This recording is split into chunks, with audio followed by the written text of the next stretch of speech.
So first we're going to make dulce de leche. Okay. Which is basically caramel in a can. Yeah. But we're going to talk about some safety tips. Yeah, first, we're going to guys. get real safe, everybody. We're going to talk about some safety tips. So this is a can of sweetened condensed milk. We're going to pop it into a pot, and it's really important when you're doing this at home that you keep the can fully covered at all times, at least 5 centimeters over. Of water. So, of course, when you bring that to a boil, your water is going to evaporate. So we need not more. like this. Not like this. This is not what you're going to do. So we're just going to, even still, it's not okay. You know what? I got this. Okay. Oh, look at this. Dump that on it. Yes. And now you know what's in the cups. There you go. There you go.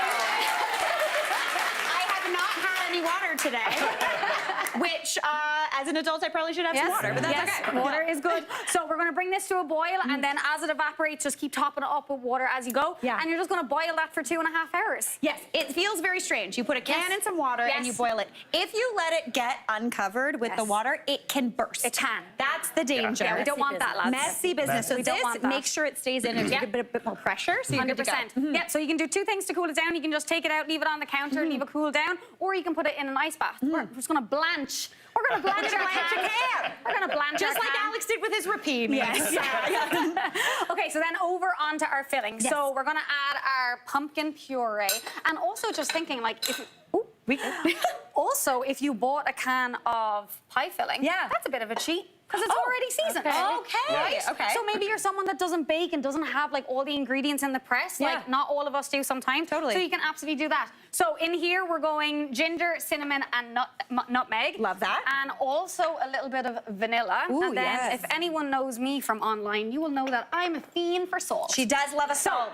Don't be scared. Oh God. I was gonna say she also gingered the counter and I love it. Yeah, I know that I didn't even notice. So don't be scared whenever you're baking to add a little bit of salt. It just intensifies the flavor of literally anything. It doesn't make it taste salty. It just counteracts the sugar and gives it so every time you bite, you're like, oh, I'd like another bite of that. Yeah, 100%. So we'll just give that all a mix in, and we're gonna go. This is a great like dump and mix situation. So you don't have to do the cream beforehand. Okay. You can if you want. So this is whipping cream we just added. Yes. Nicely done. 35%, or just cream in Ireland as we call it. Different in Canada over here. Yeah. So. And then we're going straight in with the blender. Okay. That you can turn on, because I don't... Listen. I was looking at that and I was like, I've never used this before. Am I going to put a little sugar in too? Go on. Ice and sugar too. Ice and sugar too, and we're all standing back. You know what? I don't think white pants, though? It's happening. Oh, it's happening. Oh, we're doing it. That's tame. Yeah, it's tame, but we can go. And you're just going to whisk that until it's nice and thick. Does anyone also do this at home where they stand this far back if they're doing it? No, just all my clothes are covered in food stains. So bad. I love it. I know they're like it's unsafe thing that you can do is put a tea towel over it as well as you do it. No, what I do, I put the tea towel on me, and then you're fine. Oh, that's clever. All right, so once that's all whipped up, we get something that looks like this, which is absolutely amazing. So we'll pop that down. Okay, and this is where, so we got our Latino dulce de leche, we got our tiramisu from Italy, and then we got our Irish whiskey. You gotta have it. You got it. And I'm so tempted. Well, my mom is watching this, so I won't do that to my poor mother. So a little bit of sugar in there with the coffee. Now, you can use normal coffee. Espresso is best, though, because it really does have a little bit of a punch to it. It's got a bit more chocolatiness to it, right? It does. Yeah. And if you know anything about tiramisu, it means pick me up. Yes. Because of the sugar and the alcohol and the coffee, it does everything. It does it all. I think... What are we doing? Yeah! Could you do 2 cups of whiskey? See? This is why we love Alex. Yes, you can, Alex. It will taste different. And it'll be boozy. She be boozy. It'll be a pick me up. Yes, definitely. Okay, so then how do we put this together? This is the thing. Once you get to this point of a tiramisu, it's basically just assembled, It really is. It really is simple. And remember, the most important thing with tiramisu, lads, is the longer it sits in the fridge, the better it gets. Yes. Totally. Like, if you put it in there for a week, the flavor is just actually going to be insane. Like, actually going to be insane. Okay, so building this, we have our lovely little lady fingers here. We can also just use a regular sponge as well if we wanted to. Make it a little more trifly, but this would be great. 100%, So we just don't want to fully submerge it and soak it. We just want to go dip, and out straight away. You're going to think these are the ones you get at the grocery store that feel like they've been around for like 82 years. They're They're really They're good. But if you soak them for longer than this quick dip, they mush. They turn into, Also, I just walked downwind of this whiskey coffee and woo!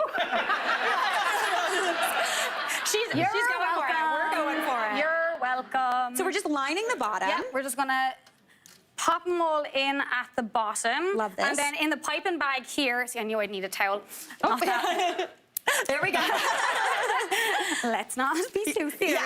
Okay, and then we have our dulce de leche. So we're just gonna cut the piping tip here. Now, not everyone has piping bags at home because, like, not a normal thing to have. Yeah. But a Ziploc bag also works really, really well. It does. So we just want to, and if it's, sometimes the dulce de leche is really, really thick, so you can actually use your hands. There's so much warmth in your hands from your natural body heat. Oh, to give it a little bit of You heat. can actually do like this and rub it down. Okay. So next we're gonna go in with our filling here. Now, if it does, look at this. This is a great consistency. So my good. God. The mascarpone kind of gives it a little bit of structure. It does. Yeah. Yeah, it really does. And if you feel like it's a little bit loose, it will firm up in the fridge, or you can pop it into the fridge before you do Well, this. even the lady fingers will help it firm up too, because it'll absorb some of more of that liquid, 100%. giving you that texture. 100%. You just want to, good. right? So good. You just want to push. Look at the color of it. Like. I know. It's gorgeous. Yeah. Okay, and then, oh my God, this caramel's going everywhere. Yeah. Okay, and then we're going to drizzle it. So when we're holding a piping bag, we want to hold with our dominant hand, and we want to squeeze from the top. You never want to hold it with your undominant hand And squeeze then from the middle.